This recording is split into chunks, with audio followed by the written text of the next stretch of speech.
If there is some features that you want to access very often on your Garmin Venu, you can set them up on a shortcut. To do so, press and hold the lower button and go inside Settings and then Shortcut.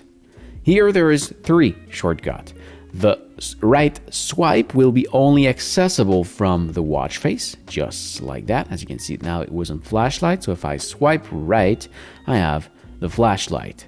The other 2 are linked to the middle button, and this one it doesn't do anything anywhere else, so it's only a shortcut button. So if I go back here inside Settings, Shortcut, you see that if I, middle button tap, flashlight, if I hit it, I've got the flashlight, and if I go back and I hold it, I will have my voice assistant.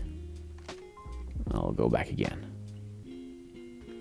Okay, so if I want to change it, what can I have? I can disable it. I can have access to the recent app that I have used or all the list of the app.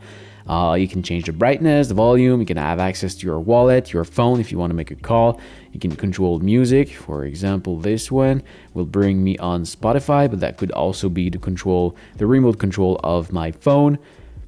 I have the flashlight. I can set an alarm, save location. All of those options are quite obvious. I don't need to explain them, or just try it. It will be very obvious. You can see your last run, last ride. So for example, I hit it, I can see my very last ride, or I can press on the 3 dot to see my previous ride, and you can click on one to see what was that activity and scroll on it and see everything directly from the watch.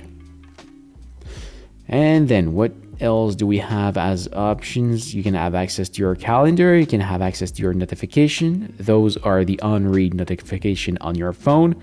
The weather. Light is actually a light that Garmin produce. It can be set at the back of your bike and you can control it from the watch. You can have access to your Garmin challenges. And yeah, you can add maybe some other stuff from the iQ store, but I never use that. So once it's done, you can press and hold the lower button to go back on your watch face, and your shortcut are now set up. So I hope this was helpful.